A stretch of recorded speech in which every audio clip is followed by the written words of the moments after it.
ಆತಂಕ ಶುರುವಾದ ಹಿನ್ನೆಲೆ ದೇಶದಲ್ಲಿ ಕೊರೋನಾ ಆತಂಕದ ಬೆನ್ನಲ್ಲೇ ಕೇಂದ್ರ ಈಗ ಅಲರ್ಟ್ ಆಗಿದೆ. ಕೇಂದ್ರ ಆರೋಗ್ಯ ಸಚಿವರಿಂದ ಹೈ ವೋಲ್ಟೇಜ್ ಮೀಟಿಂಗ್. ಎಲ್ಲ ರಾಜ್ಯಗಳ ಆರೋಗ್ಯ ಸಚಿವರ ಜೊತೆ ಕೇಂದ್ರ ಸಚಿವರ ಸಭೆ. ವಿಡಿಯೋ ಕಾನ್ಫರೆನ್ಸ್ ಮೂಲಕ ಆರೋಗ್ಯ ಸಚಿವ ದಿನೇಶ್ ಗುಂಡೂರಾವ್ ಕೂಡ ಈ ಸಭೆಯಲ್ಲಿ ಭಾಗಿ. ಕೇಂದ್ರದ ಸೂಚನೆಯನ್ನು ಆಧರಿಸಿ ರಾಜ್ಯದಲ್ಲಿ ಕೊರೋನಾ ನಿಯಂತ್ರಣಕ್ಕೆ ಕ್ರಮ ಕೈಗೊಳ್ಳುವ ತೀರ್ಮಾನಕ್ಕೆ ಸರ್ಕಾರ ಬಂದಿದೆ. ಈಗಾಗಲೇ ರಾಜ್ಯದಲ್ಲಿ ಕಟ್ಟುನಿಟ್ಟಿನ ರೂಲ್ಸ್ ಬಗ್ಗೆ ಸರ್ಕಾರ ಒಂದಿಷ್ಟು ನಿರ್ಣಯಗಳನ್ನು ಕೈಗೊಂಡಿದ್ದು, ಈಗ ಕೇಂದ್ರ ಏನು ಸೂಚನೆ ಕೊಡುತ್ತೆ ಅದರ ಆಧಾರದ ಮೇಲೆ ಕಟ್ಟುನಿಟ್ಟಿನ ಕ್ರಮಕ್ಕೆ ರಾಜ್ಯ ಸರ್ಕಾರ ಕೂಡ ಮುಂದಾಗಲಿದೆ. ಕೇಂದ್ರ ಆರೋಗ್ಯ ಸಚಿವರು ಹೈ ವೋಲ್ಟೇಜ್ ಮೀಟಿಂಗ್ಗೆ ಮುಂದಾಗಿದ್ದಾರೆ. ಎಲ್ಲ ರಾಜ್ಯಗಳ ಆರೋಗ್ಯ ಸಚಿವರೊಂದಿಗೆ ವಿಡಿಯೋ ಕಾನ್ಫರೆನ್ಸ್ ಮೂಲಕ ಮೀಟಿಂಗ್ಗೆ ಮುಂದಾಗಿದ್ದು, ಅಲ್ಲಿ ಒಂದಷ್ಟು ಸೂಚನೆ ಸಲಹೆಗಳು ಕೂಡ ಬರಲಿವೆ. ಕೇಂದ್ರ ಏನು ಸಲಹೆಯನ್ನು ಕೊಡುತ್ತೆ, ಸೂಚನೆಗಳನ್ನು ನೀಡುತ್ತೆ, ಅದರ ಆಧಾರದ ಮೇಲೆ ರಾಜ್ಯದಲ್ಲೂ ಕೂಡ ಕಟ್ಟುನಿಟ್ಟಿನ ಕ್ರಮ. ವಿಡಿಯೋ ಕಾನ್ಫರೆನ್ಸ್ ಮೂಲಕ ಆರೋಗ್ಯ ಸಚಿವ ದಿನೇಶ್ ಗುಂಡೂರಾವ್ ಕೂಡ ಈ ಸಭೆಯಲ್ಲಿ ಭಾಗಿ. ನಿನ್ನೆಯೂ ತಾಂತ್ರಿಕ ಸಲಹಾ ಸಮಿತಿ ಸದಸ್ಯರು ಸಭೆ ಮಾಡಿ ಹಲವಾರು ಸಲಹೆಗಳನ್ನು ಸರ್ಕಾರಕ್ಕೆ ಕೊಟ್ಟಿದ್ದಾರೆ. ಅದರ ಆಧಾರದ ಮೇಲೆ ಸರ್ಕಾರ ಒಂದಿಷ್ಟು ಗೈಡ್ಲೈನ್ಸ್ಗಳನ್ನು ತಂದಿದೆ. ಇದರ ಬೆನ್ನಲ್ಲೇ ಈಗ ಕೇಂದ್ರದಿಂದಲೂ ಕೂಡ ಸೂಚನೆಗಳು ಸಿಗಲಿದ್ದು, ಆ ಒಂದು ಸೂಚನೆಗಳ ಬೆನ್ನಲ್ಲೇ ರಾಜ್ಯದಲ್ಲಿ ಕಟ್ಟುನಿಟ್ಟಿನ ರೂಲ್ಸ್ ಬಗ್ಗೆ ಸರ್ಕಾರ ತೀರ್ಮಾನಕ್ಕೆ ಬರುತ್ತೆ.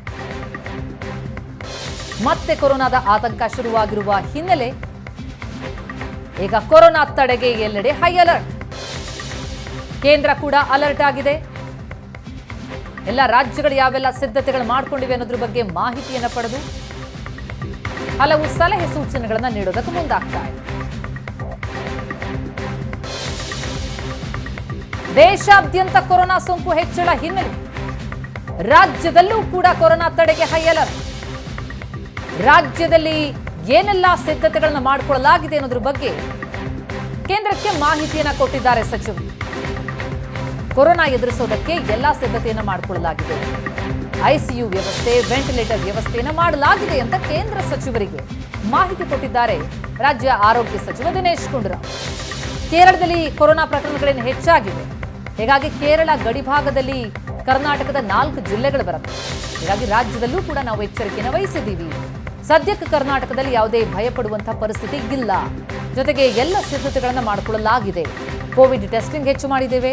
ಐಸಿಯು ಬೆಡ್, ವೆಂಟಿಲೇಟರ್, ಆಕ್ಸಿಜನ್ ವ್ಯವಸ್ಥೆ ಎಲ್ಲ ಸೇರಿ ನಾವು ಸನ್ನದ್ಧ ಆಗಿದ್ದೇವೆ. ಹಾಗೆ ಎಲ್ಲ ಸಿದ್ಧತೆ ಮಾಡಿಕೊಳ್ಳೋದಕ್ಕೆ ಜಿಲ್ಲಾಸ್ಪತ್ರೆಗಳಿಗೂ ಕೂಡ ಈಗಾಗಲೇ ಸೂಚಿಸಲಾಗಿದೆ ಅಂತ ಕೇಂದ್ರ ಸಚಿವರಿಗೆ ರಾಜ್ಯದ ಸಿದ್ಧತೆ ಬಗ್ಗೆ ಮಾಹಿತಿಯನ್ನು ಕೊಟ್ಟಿದ್ದಾರೆ ರಾಜ್ಯ ಆರೋಗ್ಯ ಸಚಿವ ದಿನೇಶ್ ಗುಂಡೂರಾವ್. ಹಾಗೆ ಕೊರೋನಾ ನಿಯಂತ್ರಣಕ್ಕೆ ಕೇಂದ್ರದ ಸಹಕಾರವನ್ನು ಕೋರಿದೆ ರಾಜ್ಯ. ಹೆಚ್ಚುವರಿ ಐಸಿಯು, ವೆಂಟಿಲೇಟರ್ ಒದಗಿಸುವಂತೆ ಮನವಿ ಮಾಡಿಕೊಂಡಿದ್ದಾರೆ. ಔಷಧ, ಮೆಡಿಕಲ್ ಕಿಟ್ಗಳನ್ನು ಪೂರೈಸುವಂತೆ ಕೇಂದ್ರಕ್ಕೆ ಮನವಿ ಮಾಡಿದ್ದಾರೆ ಆರೋಗ್ಯ ಸಚಿವ ದಿನೇಶ್ ಗುಂಡೂರಾವ್.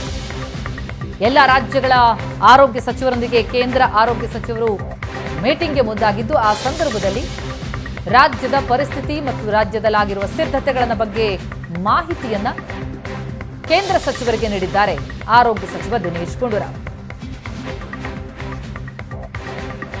ಈ ಬಗ್ಗೆ ಇನ್ನಷ್ಟು ಡೀಟೇಲ್ಸ್ ಕೊಡ್ತಾರೆ ನಮ್ಮ ರಿಪೋರ್ಟರ್ ಶರತ್ ಈಗ ಸಂಪರ್ಕದಲ್ಲಿದ್ದಾರೆ. ಶರತ್, ಮತ್ತೆ ಕೊರೋನಾ ಆತಂಕ, ಹೀಗಾಗಿ ಈಗ ಅಲರ್ಟ್ ಆಗಬೇಕಾದಂತಹ ಸಮಯ. ಈಗ ಕೇಂದ್ರದಿಂದ ಏನು ಸೂಚನೆಗಳು ಸಿಗ್ತಾ ಇದೆ, ರಾಜ್ಯ ಯಾವ ರೀತಿಯಲ್ಲಿ ಸನ್ನದ್ಧ ಆಗಿದೆ?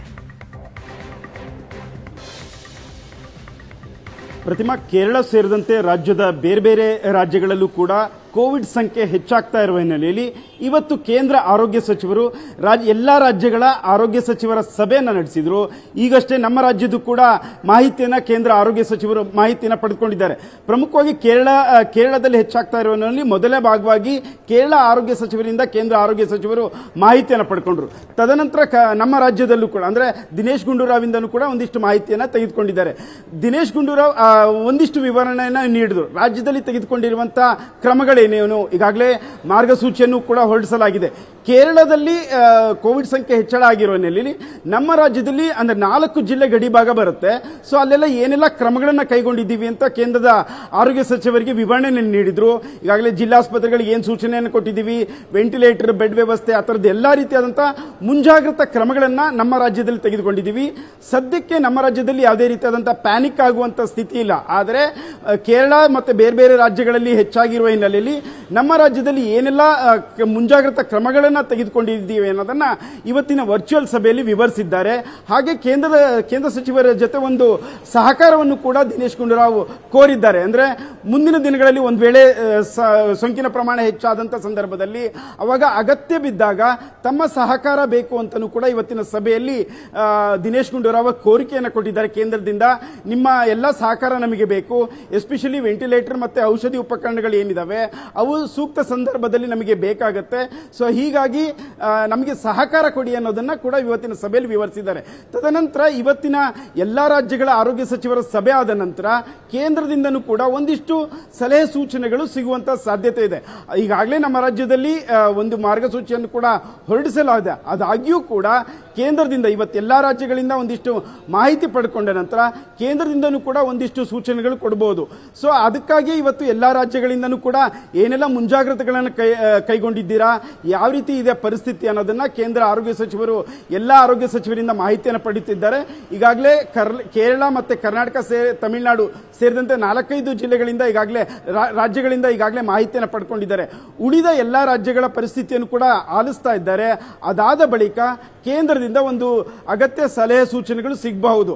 ಒಟ್ಟಾರೆ ಮುಂಜಾಗ್ರತಾ ಕ್ರಮವಾಗಿ ಎಲ್ಲಾ ರೀತಿಯಾದ ಸಿದ್ಧತೆಗಳನ್ನು ಮಾಡಿಕೊಂಡಿದೆ ಅಂತ ನಮ್ಮ ರಾಜ್ಯದ ಪರಿಸ್ಥಿತಿಯನ್ನು ದಿನೇಶ್ ಗುಂಡೂರಾವ್ ಇವತ್ತಿನ ಸಭೆಯಲ್ಲಿ ತಿಳಿಸಿದ್ದಾರೆ. ಪ್ರತಿಮಾ, ಅಂದ್ರೆ ಶರತ್, ಈಗ ಅಲ್ಲಿನ ಸೂಚನೆ ಸಲಹೆಗಳು ಬಂದ ಬೆನ್ನಲ್ಲೇ ಮತ್ತಷ್ಟು ಕಟ್ಟುನಿಟ್ಟಿನ ಕ್ರಮಕ್ಕೇನಾದರೂ ಹೇಳುವಂತಹ ಸಾಧ್ಯತೆಗಳಿದೆಯಾ? ಸರ್ಕಾರ ಅಂತ ನಿರ್ಣಯಕ್ಕೆ ಬರುವಂತಹ ಪರಿಸ್ಥಿತಿ ನಮ್ಮ ರಾಜ್ಯದಲ್ಲಿ ಇದೆಯಾ, ಹೇಗೆ ಅಂತ?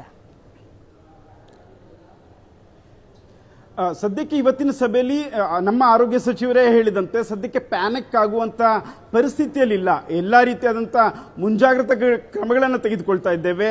ಈಗೇನು ಬೇರೆ ತಳಿ ಬರ್ತಾ ಇದೆ, ಆ ತಳಿಗೂ ಇಲ್ಲಿ ಪಾಸಿಟಿವ್ ಕೇಸಸ್ ಆ ರೀತಿಯ ಪ್ರಮಾಣ ಇಲ್ಲ.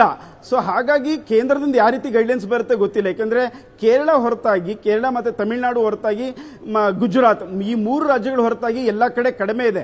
ಅದೇ ಮುಂಜಾಗ್ರತಾ ಕ್ರಮಕ್ಕೆ ಕೇಂದ್ರ ಸೂಚನೆ ಕೊಟ್ಟ ಮೇಲೆ ನಾವು ಕೂಡ ಪಾಲಿಸಬೇಕಾಗತ್ತೆ. ಅದಾಗಿಯೂ ಕೂಡ ನಮ್ಮ ರಾಜ್ಯದಲ್ಲಿ ಈಗಿರೋ ಪರಿಸ್ಥಿತಿಗೆ ಒಂದಿಷ್ಟು ಗೈಡ್ಲೈನ್ಸ್ ಅನ್ನು ಹೊರಡಿಸಿದೆ. ಅದಾಗಿಯೂ ಕೂಡ ಕೇಂದ್ರ ಸರ್ಕಾರ ಹೊರಡಿಸುವಂಥ ಗೈಡ್ಲೈನ್ಸ್ ಕೂಡ ಪಾಲಿಸಬೇಕಾಗತ್ತೆ. ಸೊ ಈಗ ಇಡೀ ರಾಜ್ಯದಲ್ಲಿ ನಾನು ಹೇಳಿದ ಕೇರಳ, ತಮಿಳುನಾಡು, ಗುಜರಾತ್ ಬಿಟ್ಟರೆ ಬೇರೆ ರಾಜ್ಯದಲ್ಲಿ ಆ ಥರ ಭಯ ಪಡುವಂಥ ಆತಂಕ ಇಲ್ಲ. ಸೊ ಒಂದಿಷ್ಟು ಮುಂಜಾಗ್ರತಾ ಕ್ರಮಕ್ಕೆ ಸೂಚನೆ ಕೊಡಬಹುದು. ಆದರೆ ನಾವು ಆಗಲೇ ಈಗ ಕೇಂದ್ರ ಸರ್ಕಾರ ಏನು ಕೊಡುತ್ತೆ ಅದನ್ನ ನಾವಾಗಲೇ ನಮ್ಮ ರಾಜ್ಯ ಸರ್ಕಾರ ಈಗಾಗಲೇ ಗೈಡ್ಲೈನ್ಸ್ ಮುಖಾಂತರ ಹೊರಡಿಸಿದೆ. ಅದಾಗಿಯೂ ಕೂಡ ಒಂದಿಷ್ಟು ಸ್ಟ್ರಿಕ್ಟ್ ಗೈಡ್ಲೈನ್ಸ್ ಅಂದ್ರೆ ವಿದೇಶದಿಂದ ಬರುವಂಥದ್ದು, ಬೇರೆ ಬೇರೆ ಅಂತಾರಾಜ್ಯ ಓಡಾಟ ಇರುತ್ತಲ್ಲ ಆ ಪ್ರಯಾಣಿಕರ ಮೇಲೆ ಕಣ್ಣಿಡಿ, ಈ ತರದ ಒಂದಿಷ್ಟು ಸೂಚನೆಗಳು ಬರಬಹುದು. ಓಕೆ,